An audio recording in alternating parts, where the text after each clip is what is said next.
हम्म 1947 में भारत का कोई नक्शा था ही नहीं।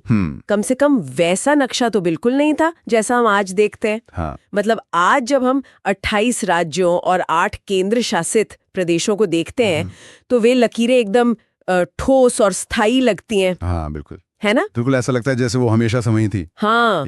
लेकिन जरा कल्पना कीजिए कि कोई व्यक्ति सुबह सोकर उठे और उसे अचानक पता चले कि उसके राज्य का अस्तित्व ही खत्म हो गया है। या उसकी सीमाएं रातों रात किसी और राज्य में मिला दी गई हैं। हाँ। आज की हमारी इस विस्तृत चर्चा में हम ठीक इसी उथल-पुथल को समझने वाले हैं, जो कि बहुत जरूरी भी है समझना। सही कहा। हमारे पास जो ऐतिहासिक दस्तावेज और नोट्स हैं वे बताते हैं कि कैसे 500 से अधिक अलग-अलग रियासतों, राजाओं के कानूनों और ब्रिटिश प्रांतों के एक बेहद जटिल भौगोलिक पजल को सुलझाकर आज के भारत का आकार तय किया गया। वो शायद किसी नदी, पहाड़ या सिर्फ प्रशासन की सुविधा के हिसाब से खींची गई होंगी। हाँ, नॉर्मली तो यही लगता है। लेकिन जब हम दस्तावेजों की गहराई में जाते हैं तो एक बिल्कुल अलग ही तस्वीर सामने आती है। ये जो सीमाएं हैं ना, ये लोगों की संस्कृति, भाषा, उनकी जमीन से जुड़े अधिकारों और विकास की भूख का एक बहुत ही नाजुक संतुलन है। एक बैलेंस बनाना पड़ा था। जी। 1947 में भारत के सामने सबसे बड़ा सवाल ये नहीं था कि राज्यों की सीमाएं क्या होंगी, बल्कि सवाल तो ये था कि क्या ये देश एक रह भी पाएगा या नहीं। बिल्कुल, वो तो सर्वाइवल का सवाल था। सही कहा। तो इस चर्चा का हमारा मुख्य उद्देश्य यही डिकोड करना है कि कैसे एक नवजात लोकतंत्र ने अपनी इतनी बड़ी विविधता को सहेजते हुए बिना बिखरे अपना पूरा प्रशासनिक ढांचा खड़ा किया। तो चलिए इस कहानी को एकदम शुरुआत से पकड़ते हैं। साल 1947, आजादी के ठीक बाद का वो समय जिसे हम अक्सर एक बड़े जश्न के रूप में देखते हैं। लेकिन प्रशासन के नजरिए से देखें तो वो एक भयानक प्रशासनिक दुष्स्वप्न था। मतलब एक नाइटमेयर जैसा। बिल्कुल। और इसके पीछे एक ठोस कारण था। हाँ, हमारे स्रोत बताते हैं कि उस वक्त भारत मुख्य रूप से ब्रिटिश प्रांतों और सैकड़ों रियासतों का एक बहुत ही जटिल मिश्रण था। और इसे संभालने के लिए जो शुरुआती व्यवस्था बनाई गई उसमें राज्यों को 4 श्रेणियों में बांट दिया गया। वो पार्ट ए, बी, सी और डी वाली व्यवस्था। हाँ बिल्कुल वही। Part A, part B, part C और पार्ट डी। अब अगर इस व्यवस्था को हम थोड़ा बारीकी से समझें तो पार्ट ए में वे प्रांत थे जहां पहले अंग्रेजों का सीधा राज था, जैसे बम्बई या मद्रास। और पार्ट बी में बड़ी रियासतें थीं। पार्ट सी में छोटी रियासतें और चीफ कमिश्नर वाले इलाके थे। और पार्ट डी में अकेले अंडमान और निकोबार को डाल दिया गया था। अब अगर मैं इस पूरी व्यवस्था को देखूं तो ये मुझे बिल्कुल एक अव्यवस्थित फाइलिंग कैबिनेट की तरह लगती है। अच्छा, वो कैसे? मतलब जैसे जब कोई व्यक्ति बहुत जल्दबाजी में अपना कमरा साफ करता है तो जो दस्तावेज जहां फिट बैठता है उसे बस वहीं ठूंस देता है। कोई वर्णमाला का क्रम नहीं, कोई लॉजिक नहीं, बस बाहर से देखने पर कैबिनेट बंद लगनी चाहिए। हाँ, ये एनालॉजी काफी हद तक सही बैठती है। तो यहाँ मैं ये समझने की कोशिश कर रही थी कि क्या संविधान बनाने वालों को यह नहीं दिख रहा था कि एक ही देश के भीतर 4 अलग-अलग तरह के प्रशासनिक नियम चलाना पूरी तरह से अव्यवहारिक है। फाइलिंग कैबिनेट कहना सही है, लेकिन जरा उस समय की जमीनी हकीकत को भी देखिए। मेरा मानना है कि जब घर में आग लगी हो तो आप दस्तावेजों को बहुत सलीके से फोल्डर में नहीं लगाते हैं, है ना? हाँ, वो तो है। आप बस उन्हें बचाते हैं। बिल्कुल, आप बस उन्हें जलने से बचाकर किसी तरह कैबिनेट में डाल देते हैं।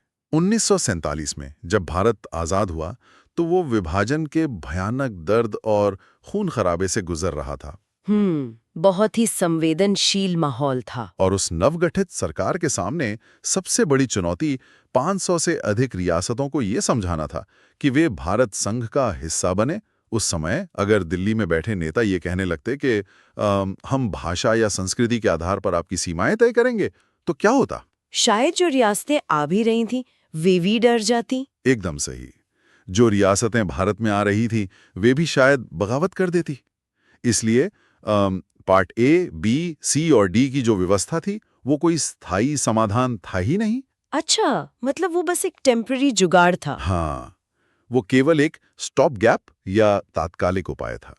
ये बस देश के ढांचे को किसी तरह एक साथ पिरोए रखने की कोशिश थी। आप देखिए, ब्रिटिश सरकार ने जो सीमाएं बनाई थी उनका लोगों की संस्कृति या भाषा से कोई लेना देना नहीं था।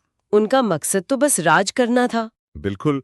उन्होंने सीमाएं सिर्फ इसलिए बनाई थीं ताकि वो आसानी से राज कर सकें, अपनी सेना को एक जगह से दूसरी जगह जल्दी भेज सकें और लगान वसूल कर सकें। तो आज़ादी के बाद ये एकदम स्पष्ट था कि ये व्यवस्था लंबे समय तक नहीं टिकेगी, क्योंकि ये जमीन पर रहने वाले लोगों की वास्तविक पहचान से पूरी तरह कटी हुई थी। और जाहिर है कि जब वो फाइलिंग कैबिनेट इतनी जल्दबाजी में और बिना किसी तर्क के भरी गई थी, तो उसे टूटना ही था। बिल्कुल टूटना था। और जैसे ही आज़ादी का पहला दौर बीता, लोगों ने उन आधारों पर राज्यों की मांग शुरू कर दी जो उन्हें वास्तव में एक दूसरे से जोड़ते थे। और यहाँ उभर कर आता है सबसे मजबूत धागा, भाषा। मतलब आज़ादी के तुरंत बाद भाषाई आधार पर राज्यों की मांग उठने लगी। इसका सबसे बड़ा और उग्र रूप दक्षिण भारत में देखने को मिला। जी, मद्रास राज्य के इलाके में। हाँ, जहाँ मद्रास राज्य के भीतर तेलुगु बोलने वालों ने अपने लिए एक अलग राज्य का आंदोलन शुरू कर दिया। और फिर एक ऐसी घटना होती है जिसने पूरे देश की राजनीति को हिलाकर रख दिया। वो 1952 की घटना। बिल्कुल, 1952 में पोटी श्रीरामुलु नाम के एक स्वतंत्रता सेनानी ने अलग तेलुगु राज्य की मांग को लेकर आमरण अनशन शुरू कर दिया। सरकार ने सोचा कि यह शायद दबाव बनाने की एक रणनीति है, लेकिन 56 दिनों के लगातार अनशन के बाद श्रीरामुलु की मृत्यु हो गई। ये बहुत ही दुखद और बड़ा टर्निंग पॉइंट था। सच में 56 दिन। और इस मृत्यु के बाद जो जन आक्रोश भड़का, उसने सरकार को घुटने टेकने पर मजबूर कर दिया और अंततः 1953 में मद्रास से अलग करके आंध्र प्रदेश का गठन किया गया, जो स्वतंत्र भारत का पहला भाषाई राज्य था। जी। लेकिन यहाँ मुझे एक बात समझ नहीं आती। ये पूरी घटना बहुत नाटकीय और दुखद है, लेकिन मेरा सवाल ये है कि भाषा ही क्यों? ये एक बहुत ही वाजिब सवाल है। मतलब अगर हमें नए सिरे से राज्य बनाने ही थे, तो भूगोल को आधार क्यों नहीं बनाया गया? नदियों के बहाव, पहाड़ों की सीमाएं या आर्थिक संसाधनों को मुख्य आधार क्यों नहीं रखा गया? लोग अक्सर ये सोचते हैं, हाँ। कोई व्यक्ति सिर्फ एक राज्य की सीमा के लिए अपनी जान दे देता है, और वो भी सिर्फ भाषा के लिए। भाषा में ऐसा क्या है जो इन सारे प्रशासनिक तर्कों पर भारी पड़ गया? देखिए, ये सवाल अक्सर अर्थशास्त्रियों और भूगोलवेत्ताओं द्वारा उठाया जाता है, लेकिन इसका उत्तर हमारे मनोविज्ञान और लोकतंत्र की जड़ों में छिपा है। भाषा ही क्यों, इस बात को समझने के लिए हमें भाषा को सिर्फ बातचीत के एक माध्यम से ऊपर उठकर देखना होगा। अच्छा। किसी भी समुदाय के लिए भाषा उसकी पहचान का सबसे बुनियादी हिस्सा होती है। इसे इस तरह समझिए, ब्रिटिश काल में अदालतें, पुलिस प्रशासन और शिक्षा मुख्य रूप से अंग्रेजी में होते थे। जो आम जनता को समझ नहीं आती थी। बिल्कुल। आम जनता जो अंग्रेजी नहीं जानती थी, उसे हमेशा ये एहसास दिलाया जाता था कि सत्ता उससे बहुत दूर है, कि वो शासन करने के लायक ही नहीं है। एक तरह का अलगाव। हाँ। अब एक स्वतंत्र लोकतंत्र का तो मतलब ही यही है कि आम आदमी प्रशासन का हिस्सा बने। लेकिन अगर एक बड़े राज्य में, मान लीजिए मद्रास में, सरकार का सारा कामकाज तमिल में हो रहा है और एक बड़ा हिस्सा केवल तेलुगु समझता है, तो क्या होगा? वो तो फिर से खुद को बाहरी महसूस करेंगे ना। एकदम सही। तेलुगु बोलने वाला व्यक्ति अपने ही आजाद देश में खुद को दुय्यम दर्जे का नागरिक महसूस करेगा। वो अदालत में अपने अधिकार कैसे मांगेगा? उसे सरकारी नौकरियां कैसे मिलेंगी? ओह, अब मैं समझ रही हूँ। तो ये सिर्फ कल्चर की बात नहीं थी, ये अवसरों की बात थी। बिल्कुल। भाषा महज एक सांस्कृतिक गौरव नहीं थी, बल्कि सत्ता, शिक्षा और संसाधनों तक पहुंचने का एक पासपोर्ट थी। और जहां तक पोटी श्रीरामुलु की मृत्यु की बात है, तो ये स्वतंत्र भारत के इतिहास में एक निर्णायक मोड़ था। उनकी मृत्यु ने सरकार के सामने एक बहुत बड़ा नैतिक संकट खड़ा कर दिया। इसने ये साबित कर दिया कि लोकतंत्र में आप केवल प्रशासनिक सुविधा या भौगोलिक तर्कों का हवाला देकर लोगों की गहरी भाषाई भावनाओं को नजरअंदाज नहीं कर सकते। सही बात है। अगर लोगों को लगेगा कि उनका अपना राज्य ही उनकी आवाज नहीं सुन रहा है, तो फिर आजादी का कोई मतलब ही नहीं रह जाएगा। बिल्कुल नहीं रह जाएगा। तो एक तरह से भाषा लोकतंत्र में जनता की भागीदारी का टूल बन गई थी। लेकिन आंध्र प्रदेश तो बन गया, और इसके साथ ही एक अनचाही समस्या भी खड़ी हो गई। मतलब पेंडोरा बॉक्स खुल चुका था। हाँ, वो तो होना ही था। अगर एक समुदाय को भाषा के आधार पर राज्य मिल सकता था, और वो भी इतना बड़ा बलिदान देकर, तो बाकी देश क्यों पीछे रहता? हमारे स्रोत भी यही बताते हैं कि 1953 के बाद पूरे देश से अलग-अलग हिस्सों से ऐसी ही मांगे उठने लगी। हर जगह विरोध प्रदर्शन शुरू हो गए थे। हाँ, और अब सरकार के लिए ये संभव नहीं था कि वो हर बार विरोध प्रदर्शनों के उग्र होने का इंतजार करे या किसी की जान जाने के बाद ही कोई कदम उठाए। उन्हें पूरे देश के लिए एक व्यवस्थित नियम पुस्तिका, एक तार्किक ढांचे की जरूरत थी। एक प्रॉपर सिस्टम की जरूरत थी अब। बिल्कुल। और यहीं से जन्म होता है भारत के इतिहास के सबसे महत्वपूर्ण आयोगों में से एक का, 1953 का राज्य पुनर्गठन आयोग या स्टेट्स रीऑर्गेनाइजेशन कमीशन। जी, फजल अली आयोग। हाँ, इसके अध्यक्ष फजल अली थे और उनके साथ 2 अन्य बेहद अनुभवी सदस्य थे, के.एम. पणिक्कर और एच.एन. कुंजरू। और इस आयोग ने 1956 में अपनी रिपोर्ट के आधार पर राज्य पुनर्गठन अधिनियम लागू करवाया। इसके तहत देश के नक्शे को पूरी तरह से धो पोंछ कर साफ कर दिया गया और उस part A, B, C, D की व्यवस्था को खत्म करके देश को 14 राज्यों और 6 केंद्र शासित प्रदेशों में बांट दिया गया। ये एक बहुत बड़ा कदम था तो सही, लेकिन रुकिए, यहाँ एक बहुत बड़ा विरोधाभास है जो मुझे खटक रहा है। अच्छा, क्या? आयोग की जो रिपोर्ट थी उसने स्पष्ट रूप से एक भाषा एक राज्य यानी 1 लैंग्वेज 1 स्टेट के सिद्धांत को खारिज कर दिया था। सही कहा, खारिज किया था। उनका मानना था कि सिर्फ भाषा के आधार पर देश को नहीं बांटा जा सकता।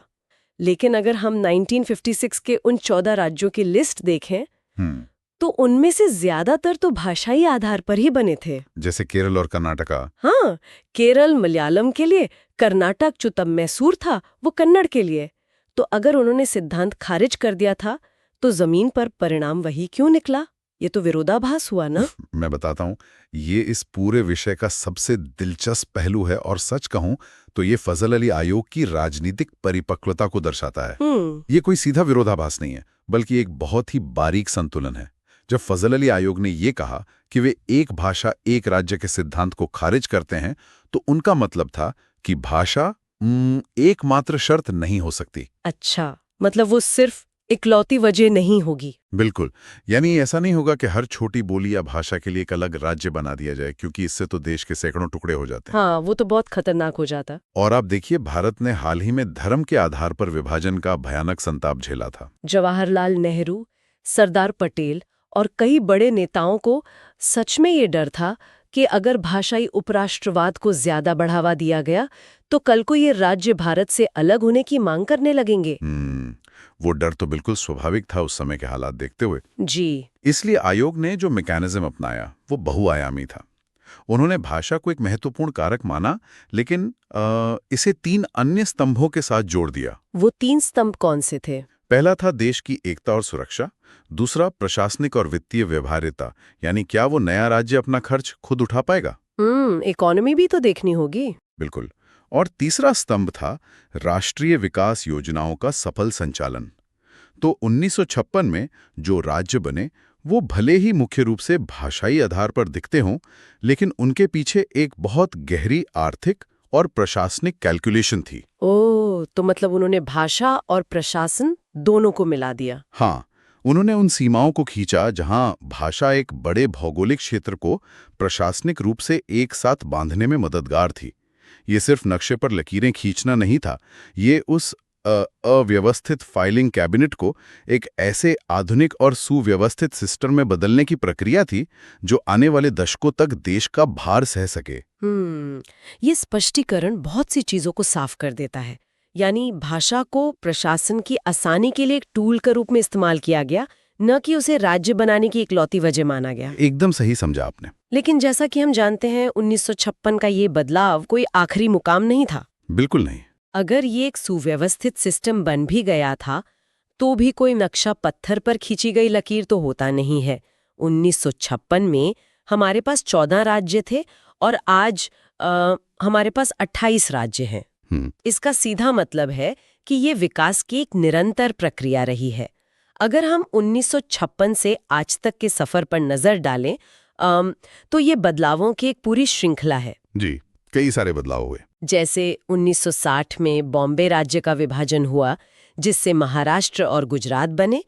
फिर 1966 में पंजाब राज्य का पुनर्गठन हुआ, जिससे हिंदी भाषी हरियाणा अलग हुआ। 1972 में पूर्वोत्तर भारत के नक्शे में व्यापक बदलाव हुए, जहां मेघालय, मणिपुर और त्रिपुरा को पूर्ण राज्य का दर्जा मिला।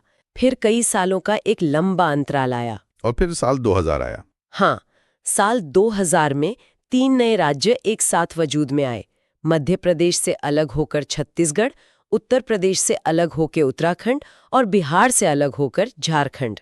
और अंत में 1914 में नवीनतम राज्य तेलंगाना का गठन हुआ। जी। अगर मैं इसे आज की तकनीक की भाषा में एक मैकेनिज्म के तौर पर समझाऊं, तो ये मुझे बिल्कुल सॉफ्टवेयर अपडेट्स की तरह लगता है। सॉफ्टवेयर अपडेट्स दिलचस्प है, बताइए कैसे? मतलब जैसे किसी पुराने हार्डवेयर में नया ऑपरेटिंग सिस्टम डालने पर वो क्रैश होने लगता है ना, वैसे ही 1947 के भारत रूपी हार्डवेयर में ब्रिटिश काल की सीमाओं का पुराना सॉफ्टवेयर चल ही नहीं सकता था, उसे क्रैश होना ही था। बहुत ही सटीक एनालॉजी है। तो 1956 का जो अधिनियम था, आप कह सकते हैं कि वो स्वतंत्र भारत का वर्जन 1.0 था। अच्छा। जिसने एक बुनियादी कोड लिखा, लेकिन जैसे जैसे सिस्टम पर लोड बढ़ा, आबादी बढ़ी, अर्थव्यवस्था जटिल हुई, तो प्रशासन को सुचारू बनाने के लिए हमें सिस्टम में नए अपडेट्स की जरूरत पड़ी। और यही कारण है कि 1960 से लेकर 2014 तक हमें नए राज्यों के रूप में नए पैच या अपडेट्स इंस्टॉल करने पड़े। इस सॉफ्टवेयर अपडेट वाली एनालॉजी को अगर हम थोड़ा और आगे ले जाएं, तो इसमें सबसे महत्वपूर्ण बात यह है कि इस अपडेट का जो सोर्स कोड था, वो समय के साथ पूरी तरह से बदल गया। सोर्स कोड बदल गया मतलब? और यहीं पर इस पूरी विकास यात्रा का सबसे बड़ा आहा मोमेंट छिपा है। हाँ। आप देखिए, शुरुआती दौर के जो अपडेट्स थे, जैसे 1960 में महाराष्ट्र गुजरात का बनना या 1966 में पंजाब और हरियाणा का अलग होना, उनका मूल कोड अभी भी भाषाई था। हाँ, मराठी बनाम गुजराती या पंजाबी बनाम हिंदी। बिल्कुल। लेकिन जब हम साल 2000 के बदलावों की तरफ आते हैं, तो भाषा पृष्ठभूमि में चली जाती है। अरे हाँ, ये तो मैंने सोचा ही नहीं। आप खुद देखिए, छत्तीसगढ़, उत्तराखंड और झारखंड के निर्माण के पीछे भाषा कोई मुद्दा था ही नहीं। मध्य प्रदेश और छत्तीसगढ़ दोनों हिंदी भाषी हैं। बिहार और झारखंड में भी भाषा का कोई बड़ा टकराव नहीं था। तो फिर ये राज्य क्यों बने? ये सोचने वाली बात है। यहाँ जो नया मैकेनिज्म काम कर रहा था, वो था आर्थिक समानता और प्रशासनिक पहुंच। इसे हम झारखंड के उदाहरण से बहुत अच्छी तरह समझ सकते हैं। हाँ, झारखंड में तो काफी खनिज संपदा है। बिल्कुल। झारखंड का जो इलाका था, वो पूरे पुराने बिहार की खनिज संपदा, जैसे कोयला, लोहा, इन सब का केंद्र था। लेकिन वहाँ के लोगों की दशकों पुरानी ये वास्तविक शिकायत थी कि उनकी जमीन से जो पैसा निकलता है, वो पटना चला जाता है, जो कि राजधानी थी। हाँ, और उनके अपने इलाके में न सड़कें न स्कूल हैं। जब एक राजधानी बहुत दूर होती है और राज्य भौगोलिक रूप से बहुत बड़ा होता है, तो सुदूर इलाकों का विकास अक्सर पीछे छूट जाता है। तो मतलब ये इकोनॉमिक डिस्पैरिटी का मामला था। एकदम सही। यही कहानी छत्तीसगढ़ और उत्तराखंड की भी थी। और अगर हम 2014 में तेलंगाना के गठन को देखें, तो उसके पीछे भी यही भावना थी। अच्छा, तेलंगाना में भी यही हुआ था। हाँ, तेलंगाना के लोगों को लगता था कि संयुक्त आंध्र प्रदेश में हैदराबाद और उसके आसपास का सारा आर्थिक लाभ दूसरे क्षेत्रों के लोगों को मिल रहा है। तो समय के साथ हमने देखा कि सिर्फ एक समान भाषा होना ही काफी नहीं है। अगर किसी क्षेत्र के लोगों को लगता है कि उनका आर्थिक विकास नहीं हो रहा है या राजधानी बहुत दूर है जहां उनकी आवाज नहीं पहुंचती, तो वो अलग प्रशासनिक इकाई की मांग करेंगे ही। क्षेत्रीय असमानता नई सीमाओं को जन्म देने का सबसे बड़ा कारण बन गई। ये सफर वाकई में बहुत सी धारणाओं को तोड़ता है।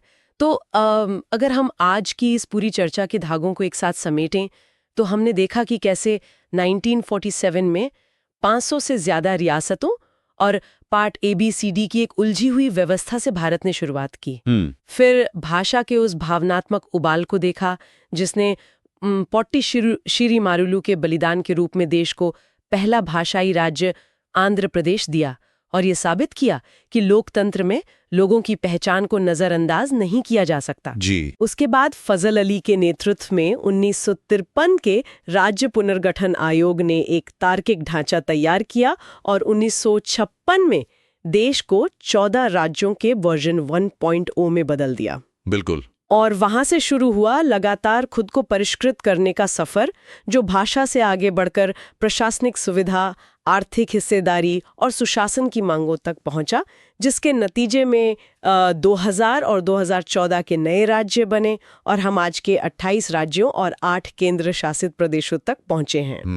मैं सोच रही थी कि ये केवल भूगोल नहीं है, ये एक देश के परिपक्व होने की, अपने लोगों की जरूरतें समझने की कहानी है। बिल्कुल। और जैसा कि हमारा हमेशा प्रयास रहता है कि हम सिर्फ इतिहास का विश्लेषण ना करें, बल्कि ये भी देखें कि भविष्य में क्या होने वाला है। हाँ, फ्यूचर की तरफ देखना भी जरूरी है। हमने देखा कि अतीत में पहले प्रशासन, फिर भाषा और बाद में आर्थिक विकास ने हमारे देश के नक्शे को आकार दिया।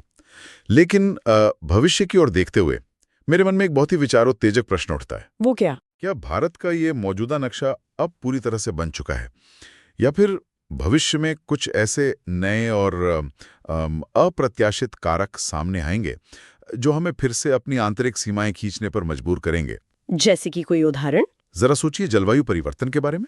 ओ, क्लाइमेट चेंज। हाँ, अगर नदियों के रास्ते बदलते हैं या पानी का गंभीर संकट पैदा होता है, तो क्या पानी के संसाधनों पर नियंत्रण के लिए नए राज्यों की मांग नहीं उठेगी? ये तो बहुत डरावना लेकिन सच हो सकने वाला परिदृश्य है। या फिर जिस तेजी से भारत में शहरीकरण हो रहा है उसे देखिए।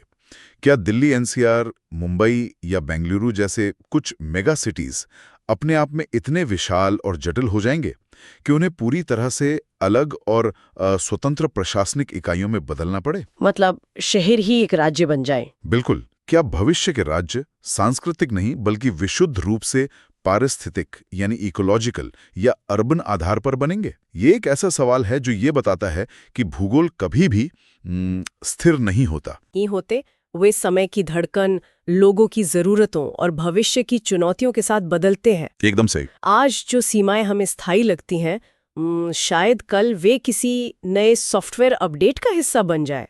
मुझे लगता है कि अगली बार जब हमारे श्रोताओं में से कोई भी भारत का नक्शा देखेगा तो शायद वो ये जरूर सोचेगा कि ये लकीरें कितनी स्थायी हैं और भविष्य के कौन से दबाव इन लकीरों को फिर से मिटाकर नया आकार देने वाले हैं। बिल्कुल सोचने वाली बात है। तो आज की हमारी इस विस्तृत चर्चा में बस इतना ही।